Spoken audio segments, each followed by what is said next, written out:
Controversy broke out over Bakura by-election. INEC has conducted by-elections in 11 states during the weekend. ASU has given reasons why they have not cut off strike on business.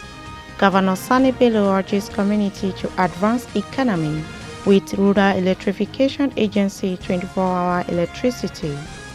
On sports, third man People's Elephant progress in CAF Champions League despite scare. And on the international scene, U.S. drops reciprocity fees for Nigerian visa applicants. Hello and welcome to Svtv News. I am Musa Joy Unyoza.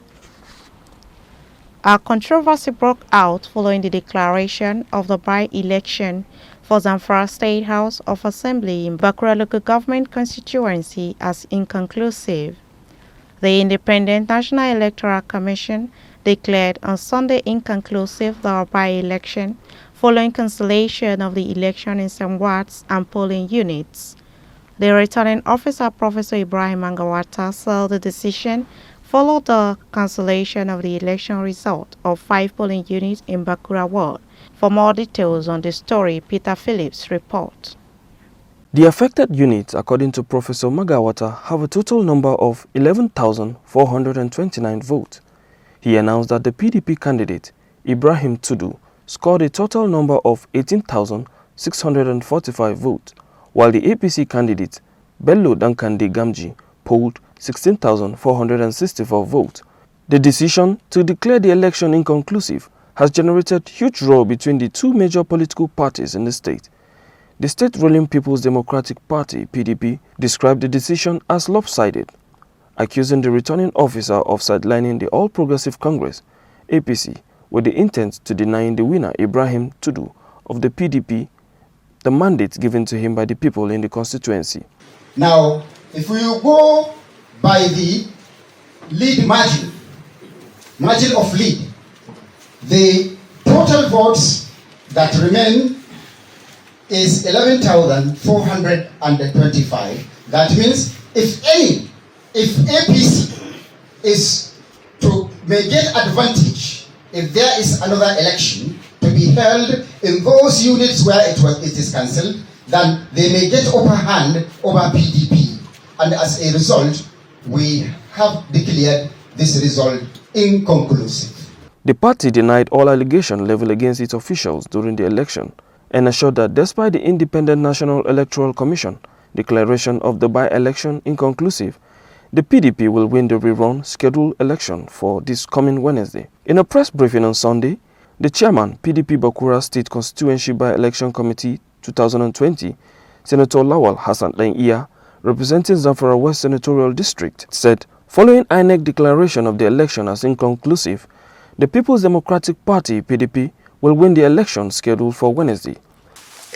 At this junction, the PDP wished to further state that it has not objection to the INEC wisdom in denying us immediate victory, but we want to ensure the general public that we are ready to come again, participate in the by-election for the second term in order to conclude our victory, whatever the election body decide. Senator Daiya said despite the cancellation of election in 14 polling units, the PDP squarely won the polls. He said it was noteworthy that all the wards cancelled are PDP stronghold, where the votes tally were all won by the PDP. But the Independent National Electoral Commission has cancelled them and declared the election inconclusive. However, to him, the PDP had no objection to INEC wisdom in denying the winner the immediate victory. The Bakura constituency by-election outstand. The most awaited by-election into the vacant of seat for the Bakura constituency of the state legislative has finally been conducted. Our party, the People Democratic Party, despite the cancellation of the 14 polling unit, won by poll, but it is noteworthy that all the ward cancellation are our town hall where the votes voted were all on by the PDP. But the Independent National Electoral Commission has cancelled them and declared the election inconclusive. It was not that our characters, not the characters of the winner, to cry for.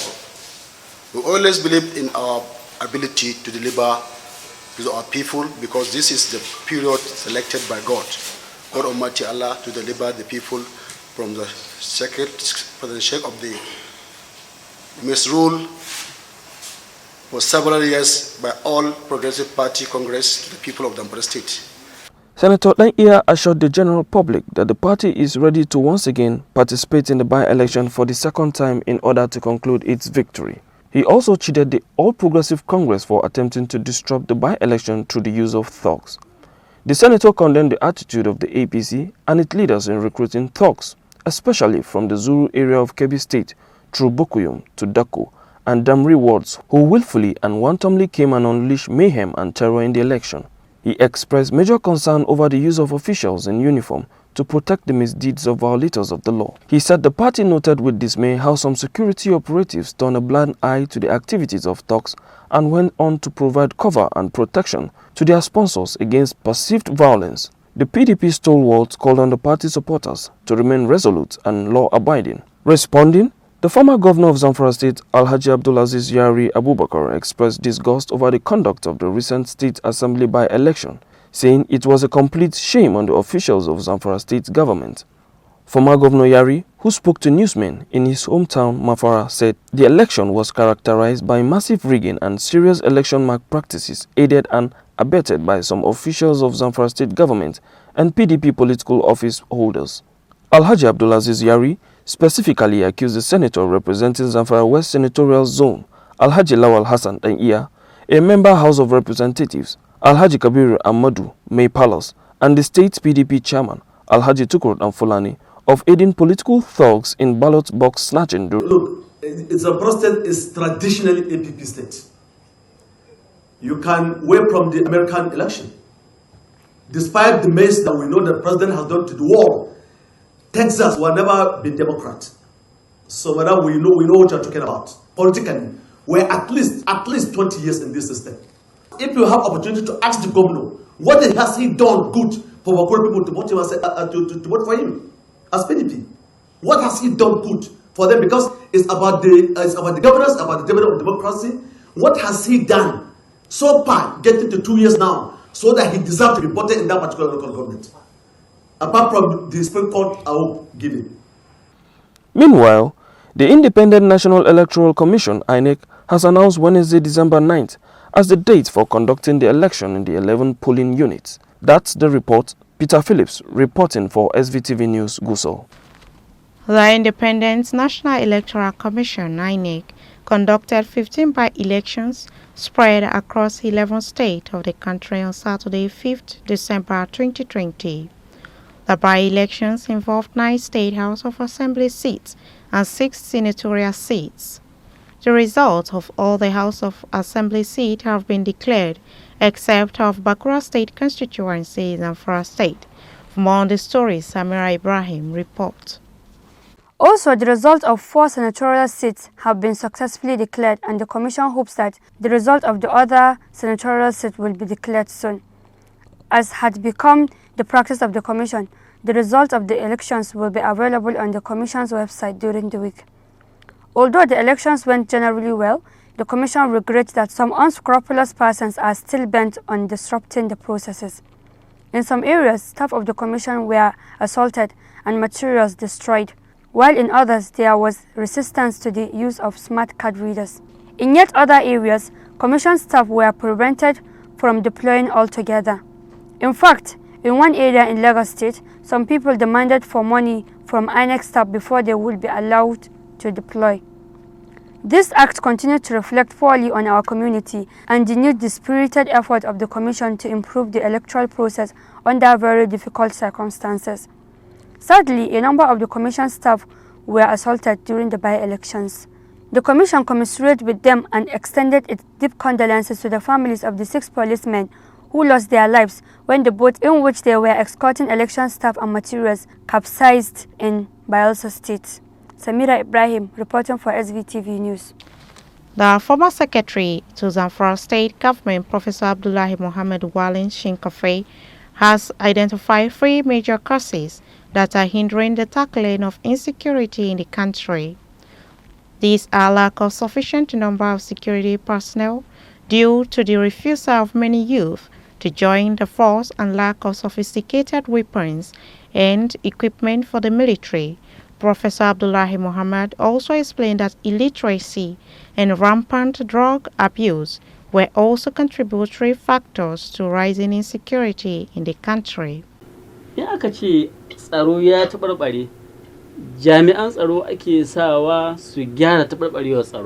is always said that security personnel should be responsible for maintaining peace and order in the society. But the fact is that we don't have enough security personnel on the ground. If you take Zamfara State as a reference point, you will find many communities where there is not a single security personnel that is an indigent of that area. This leads to the question of who are supposed to be part of the security system in that area. Alhaji Ibrahim, you have to spend a long time searching your brain before you can count 1 to 2 or 5 to 10 people in an area that are members of a security organization. And starting with yourself, how many members of your family belong to a security organization? The government should therefore recruit more people into the security system. And we people are not helping matters. We don't like hard work or difficulties. We would rather see our children become local government chairmen or councillors rather than become policemen.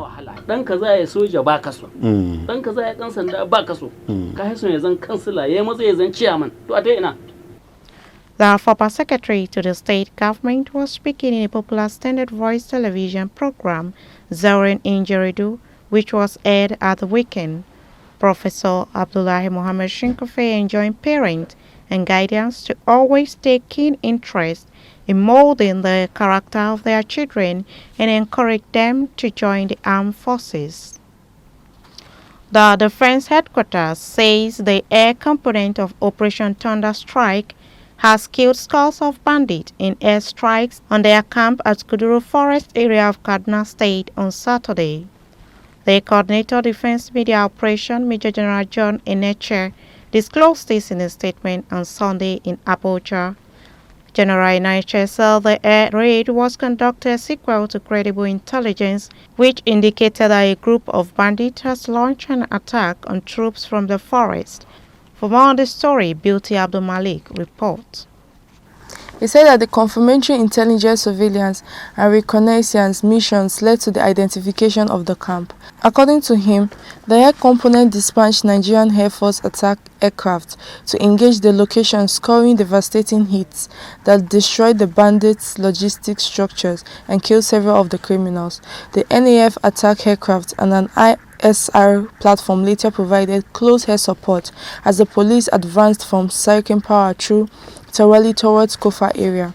The attack aircraft engaged the bandits at the objective ahead of the ground forces, while the ISR aircraft provided situational awareness throughout the operation. Beauty Abdul Malik reporting for SVTV Gusau. As part of our initiatives to ensure better lives and continued support to women and the family unit as an institution in Zamfara State, the First Lady, Aisha Bello Matawale, has donated cash a month worth 100,000 naira to the family of Alhaji Lawal Sani, whose wife Halima Sani was delivered of triplets. The First Lady, who was represented by delegation from her office, made a donation at Federal Medical Center Gusau to facilitate with the mother of the triplet in her family.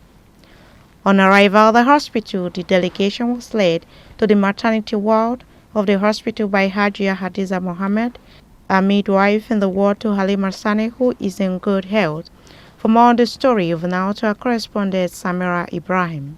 The wife of Gusau Sole Administrator Hajia Sanusi Sariki, who was part of the First Lady's delegation, prayed for a healthy life for the triplets, describing them as blessings from Allah and hope they will grow up in good health upon the sunnah of the Prophet. The First Lady's gift item to the family included a donation of cash amount worth 100,000 naira, Ankara wrappers, milk, baby clothing, water, baby diaper, baby toiletries, food provision and many more. Overwhelmed by the love and care from the First Lady, Halima Sani expressed gratitude to the kind gesture from the First Lady. Halima's husband, Lawal Sani, who was overtaken by emotions when the gifts were presented, expressed his immense appreciation to the First Lady's show of compassion to his family. Samira Ibrahim, reporting for SVTV News. The first runner-up of the BBC Hikayata competition, a short story Suraya Ahmed, has earned a scholarship from a member of House of Representatives Hajia Aisha Duku. Hajia Aisha made this known in Abuja at the award night in honor of the winners of the BBC Hausa story writing contest for women Hikayata. Hikayata was introduced in 2016 by BBC Hausa Service to give female Hausa writers a platform to tell and share stories with the rest of the world. For more on the story, you've now to our correspondent Hawa Mohammed. Mariam Omar, a 20-year-old student of the Usman Danfodio University, Sokoto, who wrote on Read the Tutor, Meaning Life and Sickness, won the Star Prize in this year's BBC Hausa Short Story Competition from the over 400 entries in the 5th edition of Hikayata. Mariam, who said she got inspiration from her award-winning story at the peak of the coronavirus pandemic, said her story was aimed at educating women in rural communities and how to prevent themselves and family against the negative impacts of coronavirus. Mariam said, Alhamdulillah, she is very happy to be the winner of the competition and thanked the BBC for giving them the opportunity to show the world their talents. Another story, No Fashion Siyasa, Meaning Political Life, written by Suraya Yahya, who is an orphan and a secondary school dropout, won the second position.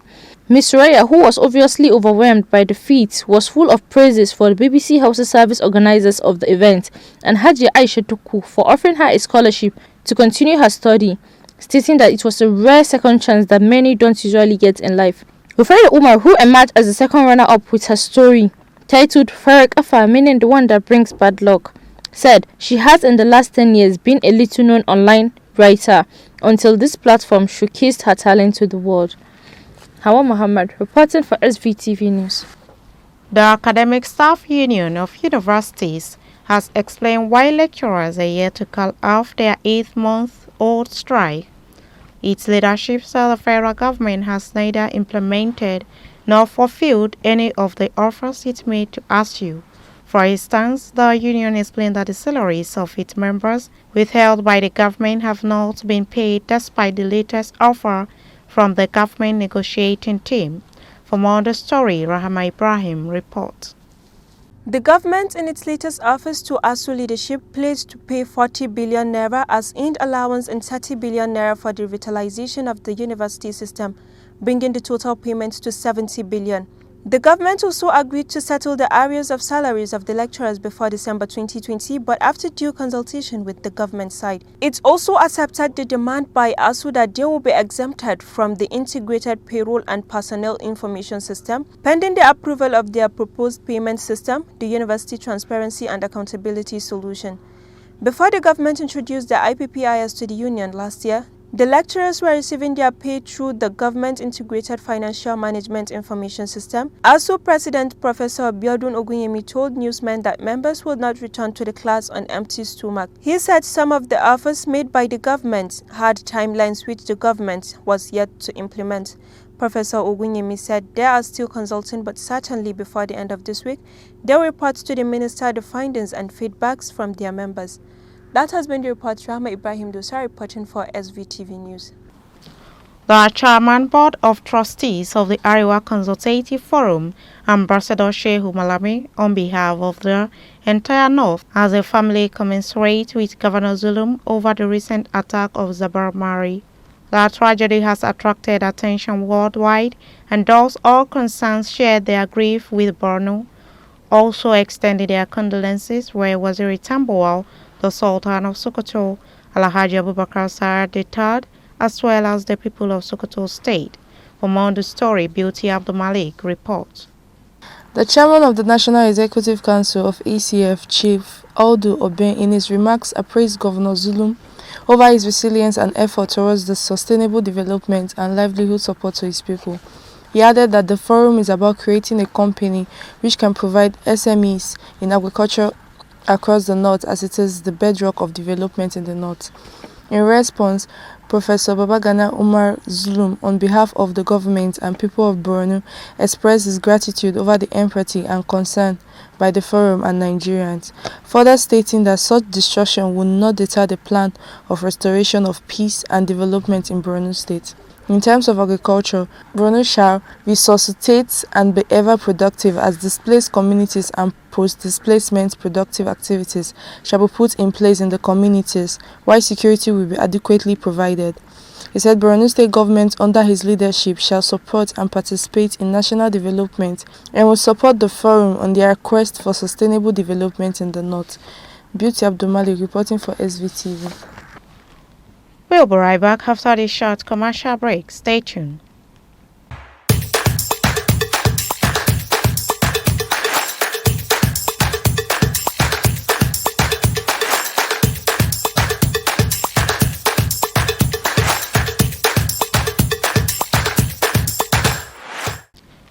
Welcome back on Business. Samira Ibrahim has more detail.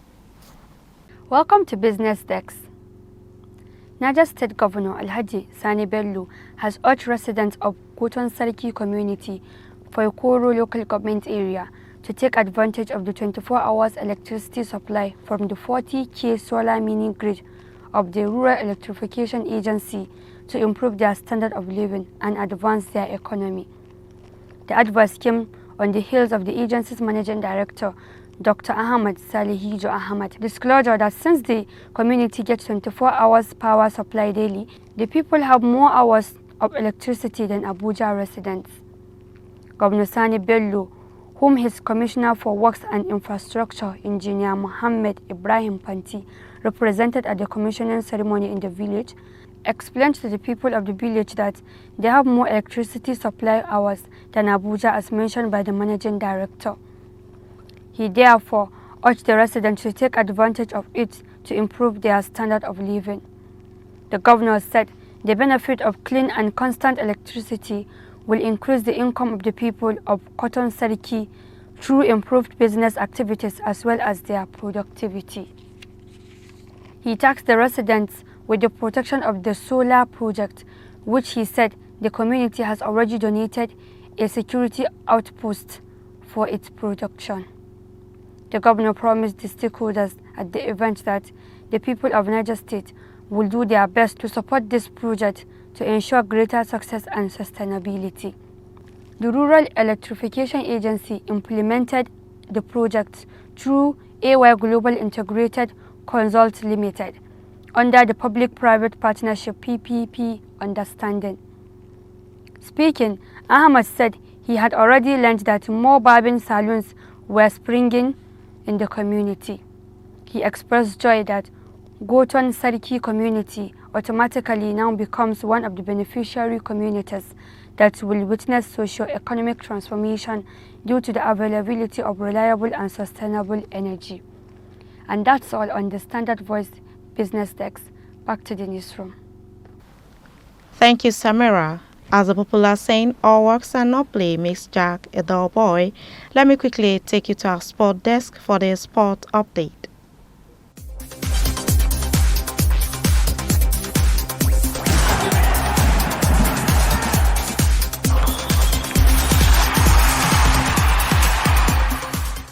Hello, welcome to Sports Room. I am Abu Bakura. 10-man People's Elephant progress in CAF Champions League despite scare. The 8-time Nigerian champions will now face Al Merrikh in the first round of the competition after eliminating the Burkina Faso outfit. Eyimba survived from a scare from Rahimu to progress 2-1 on aggregate after Sunday's 1-1 draw in the CAF Champions League preliminary round's second leg match. Captain Austin Oladipo gave Eyimba the lead on the hour mark before the visitors drew level on the night through Pape Wari with 15 minutes to go. The Aba Giants came into the encounter having recorded a 1-0 away victory in the first leg, played at Stade de Out, Ouagadougou, with Victor Mbaboa's 75th minute goal making the difference. Knowing that anything short of victory will see them crash out of the competition, the Burkinabe Premier League team came to Nigeria with the ambition of shocking the two-time African champions. As expected, Rahimu matched Fatai Osho's men strength for strength, but could not beat the goalkeeper Olufemi Thomas. In another news, PSV's Madueke won't rule out Nigerian switch. The England-born Nigerian starlet Noni Madueke, who has been in top form for PSV Eindhoven, has refused to rule out switching his allegiance to Nigeria, despite making appearances for England under-17 team. The attacking midfielder has netted 4 goals from 3 starts in the Dutch Eredivisie this term and has also scored a goal against Greek giants PAOK in the UEFA Europa League. Still only 18, Madueke has played for England's youth national teams but qualified to represent Nigeria through his parents. Madueke is reportedly being courted by the Nigerian Football Federation (NFF), who have been successful in prizing talents away from England in the past, with Joey Aribo and Alex Iwobi opting to play for the African champions. Madueke is reportedly being courted by the Nigerian Football Federation (NFF), who have been successful in prizing talents away from England in the past, with Joey Aribo and Alex Iwobi opting to play for the African nation. And that's all we have on Sports Room. I am Abu Sufyan Abubakar once again. Thank you, Sufyan. And now on the international scene. Nigerian applicants for the U.S. visa are no longer required to pay the reciprocity fee imposed in August last year. The new dispensation took effect from Thursday, December 3rd, according to the Ministry of Foreign Affairs.